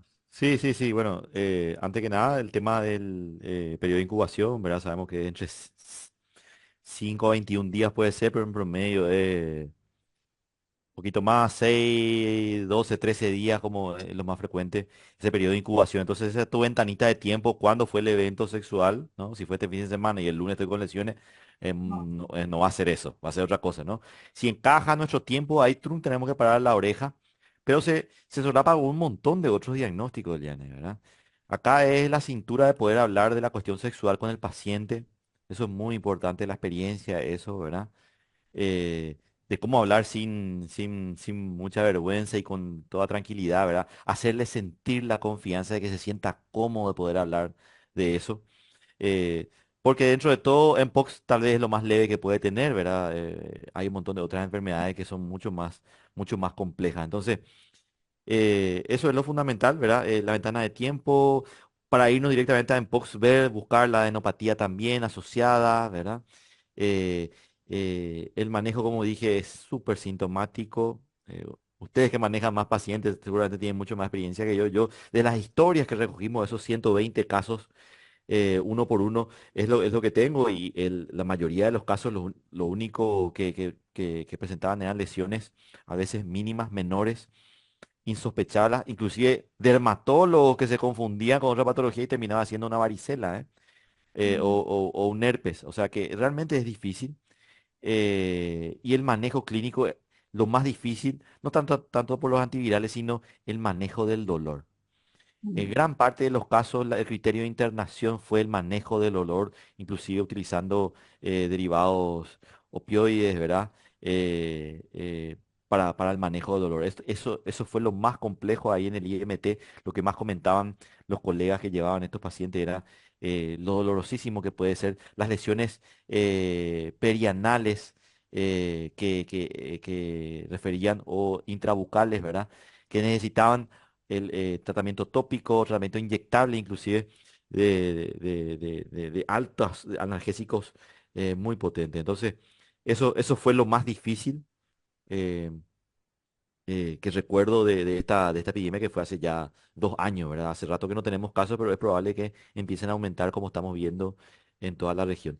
Lo que sí es difícil, como bien decía, es el construir. Ahora, como epidemiólogo, te digo, el brote. ¿Dónde está el brote? Si este es un caso y hubo un encuentro, chemsex, como estaba comentando Enrique, tenemos que investigar el brote. Y la experiencia que les cuento es malísima. No hemos llegado no se cuenta mucho de esto. Y no solamente en Paraguay, ¿eh? Yo pensaba que era solamente acá porque somos muy conservadores, que tal. En Estados Unidos, en España, hablando con colegas que investigan brotes, todos te dicen en un 80-90% de los casos es imposible casi acceder a información de este tipo. Uno tiene señales, tiene eventos, recuerdo brotes asociados a lugares de encuentro en Asunción y están mapeados. Muchos de ellos, principalmente por el equipo de Pronacida, porque, repito, no es solamente en POX, un montón de otras enfermedades de transmisión sexual, y hay lugares de encuentro, tipo saunas, eh, de estos cuartos oscuros, donde hay encuentros sin reconocer a la otra persona, ¿verdad? Donde tuvimos que acercarnos y tratar de dar recomendaciones a los dueños del lugar. Hay que tener cintura y hay que acercarse con, con la sociedad civil. Por eso es difícil ser Ministerio de Salud y entrar ahí, o sociedad científica y entrar ahí, ¿verdad? Hay que asociarse con la sociedad civil, que sean ellos mismos los que te lleven a estos lugares y sean ellos mismos los que estén empoderados y te hablen, ¿verdad? El tema del trabajo sexual también, antes era fácil, cuando teníamos el prostíbulo, el lupanar, teníamos el caficho, ¿verdad? Hoy eso está todo online. ¿Cómo accedemos? ¿Cómo recomendamos? ¿Verdad? Es todo muy difícil. Hay que entrar a estas apps, y hay que pagar. Estados Unidos hizo un buen ejemplo de eso. El Ministerio de Salud entra a las apps y cuando uno hace un match con una posible pareja, ¿verdad? Te da un montón de información ahí. Acordate que esto, acordate, toma en cuenta esto, ten en cuenta esto. O sea, hay que pensar ya de esa manera. Estoy hablando ya como salud pública, cómo intervenir esto, ¿verdad? Porque es muy difícil, es muy complejo y es muy cerrado y no es solamente en Paraguay. O sea, la experiencia que hay mundialmente es muy escasa, ¿eh? Gracias, Guillermo. Y si yo de la experiencia que tuve, de lo que estaba comentando el doctor Enrique, me sorprendió muchísimo en una de las fiestas que participé así, no, a la que me fui voluntariamente, me sorprendió que no corría bebida alcohólica, sí corría muchísima agua, mucho líquido, y era porque estaban en pleno consumo de éxtasis. O sea que y la euforia reinaba, ¿verdad? Entonces me fui sorprendiendo y fui cambiando mi chip como clínico, porque pensé que empezaba, doctor Enrique, primero con el consumo de bebida alcohólica y era todo lo contrario. No comen, solamente se hidratan, empiezan a bailar, a saltar y bueno, son las cosas que debemos ir manejando y viendo. Muchísimas gracias de mi parte. No tengo más ninguna pregunta en relación a tu tema, doctor. Si te querés desconectar de nosotros, yo te agradezco la presencia y gracias. Y nos quedamos para los otros temas. Gracias, Eliane, gracias, colega. Hasta luego. Luego, Carolina, se me ayudó un poquito con el tema para la doctora Decide. Sí, sí, hay una Creo que pregunta para la doctora Desi por ahí. y acá encontré. Buenas noches, doctora. Tengo una paciente gestante, aproximadamente 15 semanas de gestación, supongo, con hepatitis C positivo por test y CB. ¿Qué conducta debo seguir? O sea, la respuesta ya para todos porque ella ya respondió gentilmente también acá por escrito. Sí, la verdad que con hepatitis C es bastante complejo todavía el manejo. Está muy interesante la pregunta porque siempre es un cuestionamiento e inclusive hay mucha literatura en discusión. El seguimiento se hace como si fuera también para las pacientes embarazadas con hepatitis B, salvo que no se les trata por la alta teratogenicidad que tiene la medicación. Entonces, de esta manera se espera, nace el bebé e inclusive la literatura dice que puede haber lactancia. En nuestro medio nosotros recomendamos cortar la lactancia, no lactancia y posteriormente ya se le trata a la mujer puérpera para hepatitis C. Y con el recién nacido lo que se hace es control, los controles serológicos, control de carga viral también. La mayoría de los recién nacidos suelen tener un aclaramiento, una resolución espontánea, se cura de esta probable transmisión, pero sin embargo un mínimo porcentaje de recién nacidos puede incluso llegar a desarrollar y en ellos sí, ya cuando están posterior a 3 4 años se podría indicar el tratamiento. La verdad que yo no tengo mucha experiencia de hepatitis C en niños porque no manejo casi, pero en el protocolo sí figura el seguimiento de estos menores. Realmente se hace a los 2 a los 6 a los 18 meses, se hacen los controles y bueno, según la carga viral se decide posteriormente el tratamiento de ellos. Y con respecto a lo que dije con la embarazada, es eso, no hay, em, con estos nuevos tratamientos por lo menos no hay mucha evidencia, entonces generalmente se expecta y para beneficio del bebé, entonces se espera el parto y posteriormente se trata. Incluso no hay una contraindicación, imagínense, no hay una contraindicación para el parto, o sea, puede haber incluso un parto seguro y posteriormente el seguimiento. O sea, las recomendaciones son, hasta ahí llegamos con las recomendaciones, ¿verdad? Yo siempre digo, como dice una colega extranjera, estas son las directrices hoy, 2024, ¿verdad? De acá a 5 o 10 años no sé cuáles serán las recomendaciones, pero la evidencia muestra por lo menos seguridad con estas recomendaciones por el momento. ¿Y durante la cesárea se administra alguna inmunoglobulina? Eso está controvertido también, inclusive la vacunación para el recién nacido y la inmunoglobulina al final se suele hacer. Hay guías que recomiendan hacer eso, pero realmente no, nosotros no tenemos una alta tasa de hepatitis C, entonces a diferencia de lo que es hepatitis B, en hepatitis B sí solemos tener prescripción, no así en hepatitis C. Y eso que mencionó, doctora, sí, la literatura menciona la inmunoglobulina para estas gestantes. Excelente. Para el doctor Enrique, como para ir. Gracias, doctora. Gracias, muy Bueno, claro. Sí. perdón porque es bastante, hepatitis B es súper complejo, es bastante difícil. Yo recuerdo para mencionar, Enrique Medina, como siempre, trató una de estas pacientes, fue uno de los primeros que accedió al tratamiento para hepatitis C y su paciente hizo una importante farmacodermia, ¿verdad, Enrique? Entonces es importante siempre tener un seguimiento y un acompañamiento con los colegas para valorar la respuesta a estos tratamientos. Doctor Enrique, en relación a estas nuevas conductas sexuales y ya con el acompañamiento de estas sustancias químicas, que en la mayoría de los casos son sustancias ilícitas, pero dada una emergencia, el familiar, que poco o nada sabe de la conducta sexual de su allegado, le lleva a la urgencia médica. Y nosotros le encontramos hipóxicos, hipotensos, excitados igual. Y lo que menos pensamos que puede estar tratándose de una intoxicación aguda por drogas ilícitas. Y a mí me sucedió en una urgencia que yo quería tratar primero la excitación psicomotriz del paciente y, y no sabía de qué se podía tratar.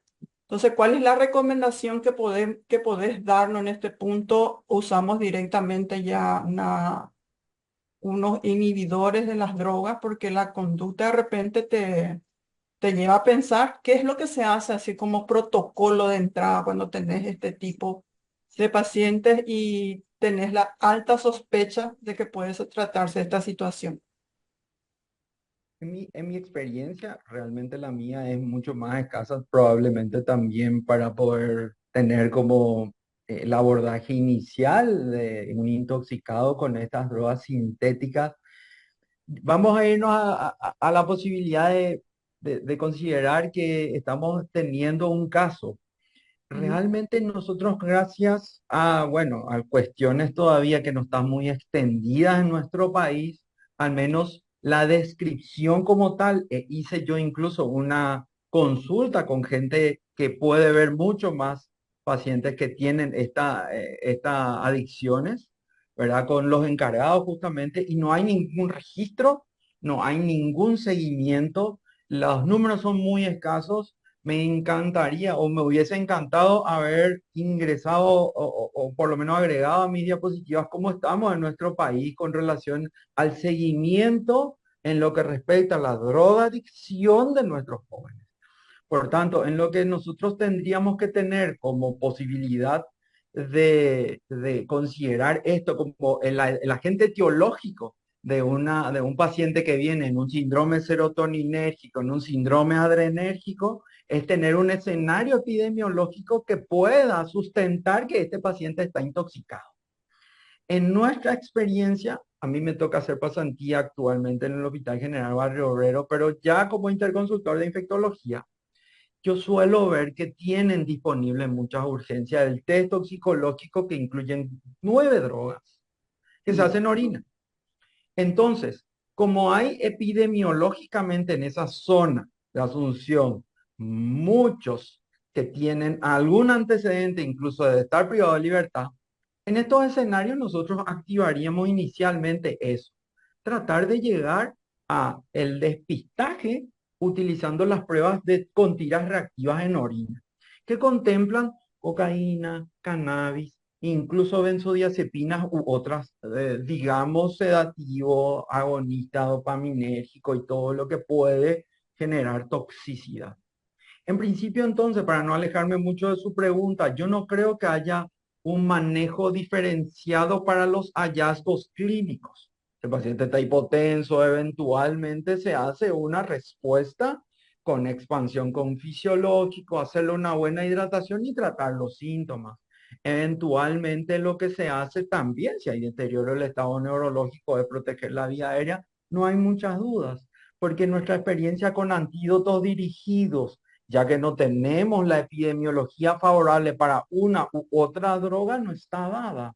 Por tanto, trabajamos en consecuencia sobre los bases de nuestros hallazgos clínicos como si fuera un paciente intoxicado por cualquier otra sustancia. Y ahí incluso me animaría a decir cualquier intoxicado por algún agrotóxico, cualquier intoxicado por otros fármacos que con mayor capacidad de acceso de la población y no necesariamente por estas drogas ilícitas sintéticas. Así que creo que nosotros como internistas clínicos actuamos sobre la base de los hallazgos para hacer un tratamiento o una prueba terapéutica inicial.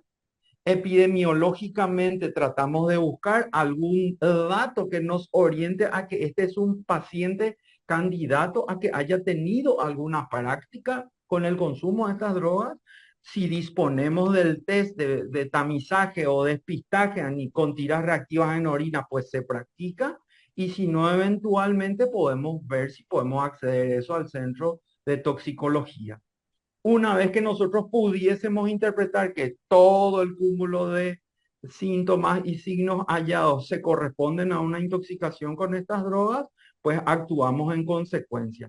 En principio, haciendo una reanimación con lo que tengamos a la mano y respondiendo a los síntomas clínicos y después probablemente haciendo una revisión en conjunto de cuáles son los síntomas todavía por resolver para poder buscar algún antídoto, pero dirigido ya a lo que encontremos.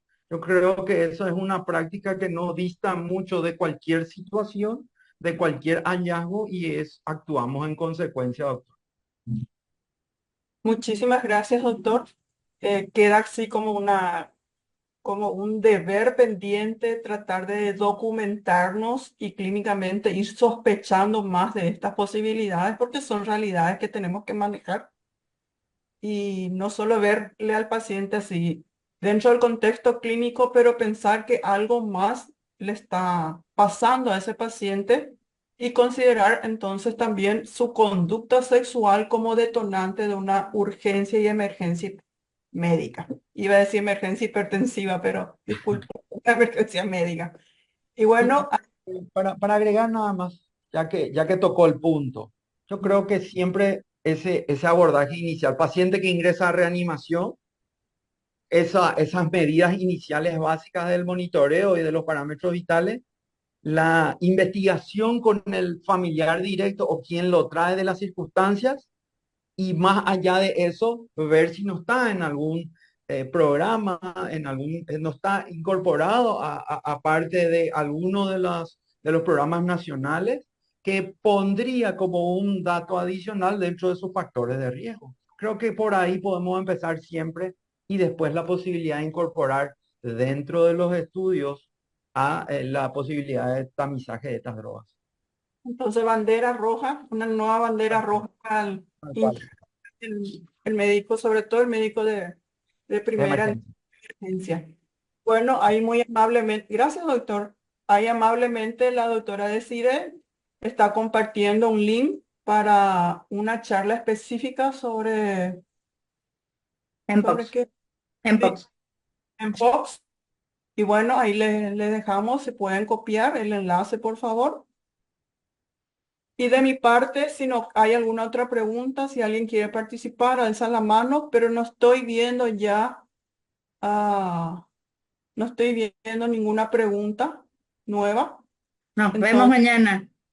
sí, agradecerle al doctor Guillermo, a la doctora Desiree, al doctor Enrique, excelente las charlas, hemos aprendido cosas interesantes, prácticas. Agradecerles por el apoyo en estos 5 módulos a todos los tutores.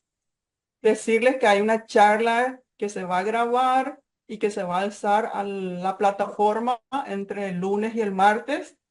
Eh, Contesten todas sus tareas en el transcurso de esta semana. Vamos a tener una semana de recuperación y de devolución de todas las tareas y agradecerles a todos una vez más desde la Sociedad Paraguaya de Medicina Interna, primero la confianza y poder crear este espacio participativo de intercambio de experiencias y sobre todo de intercambio científico con especialistas de alta gama de nuestro país y actualizarnos permanentemente. Son muchos los desafíos que tenemos como médicos hoy en día y pensar que estas enfermedades antiguas son emergentes porque la conducta del ser humano de Ya. alguna forma va cambiando. Muchísimas gracias. ¿Sí? ¿Alguien quiere participar? Perdón. Ahí tenemos el saludo de la doctora Elena Candia, que es una de las que muy decididamente nos apoyó desde el día 1 y a todo su equipo. Gracias también. La doctora Estela Samaniego.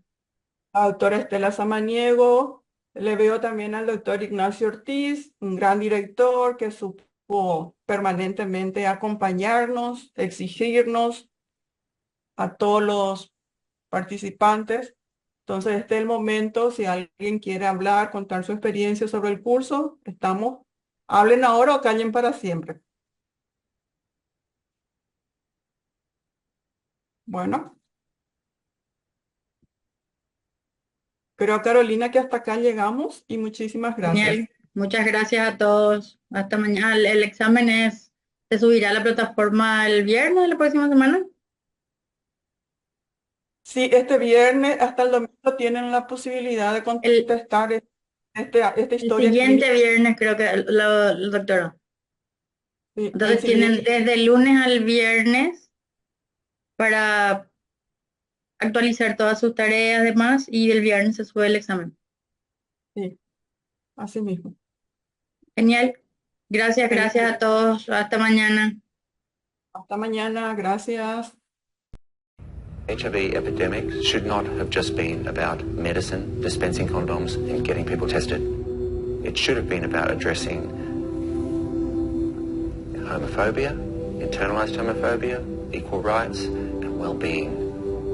And we fell down there, and we have the results here right now. Al principio puede parecer pues, muy divertido el quedar con chicos, consumir esta droga, y lo disfrutas mucho, pero cualquier disfrute que puedas tener en ese momento, digamos, a la larga no te va a compensar. O sea, estas sesiones pueden ser muy satisfactorias, digamos, puntualmente, pero a la larga, y si se convierte en una adicción, todo lo que trae esta droga, o las drogas en general, al final solo traen cosas negativas. Bueno, realmente no se menciona el tema del VIH, ¿no?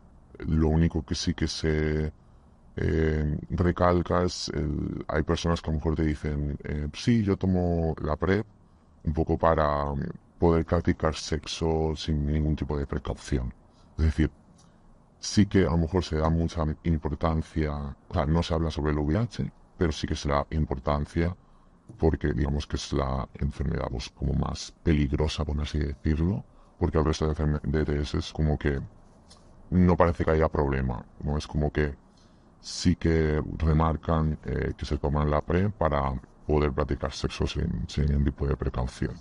Siempre, siempre. O sea, es raro. A lo mejor algunas personas sí que toman precaución, pero es una entre ciajes muy, muy extraño. Sí. Bueno, yo he estado hasta 3 días seguidos. O sea, empiezas, pues, digamos, en una noche. Normalmente yo siempre, pues, eso, quedaba sobre las 10 de la noche. Al final se alargaba, pues, hasta las 5 de la mañana. Pero bueno, luego sigues durante todo el día. Luego llegas otra vez a la noche siguiente y sigues consumiendo. En algún momento a lo mejor puedes descansar un poco, pero es constante. O sea, se pueden alargar. Bueno, yo he escuchado casos de hasta 5 días sin parar de consumir, pero bueno, en mi caso, al final el cuerpo tiene un límite pero sí, puedes estar mucho.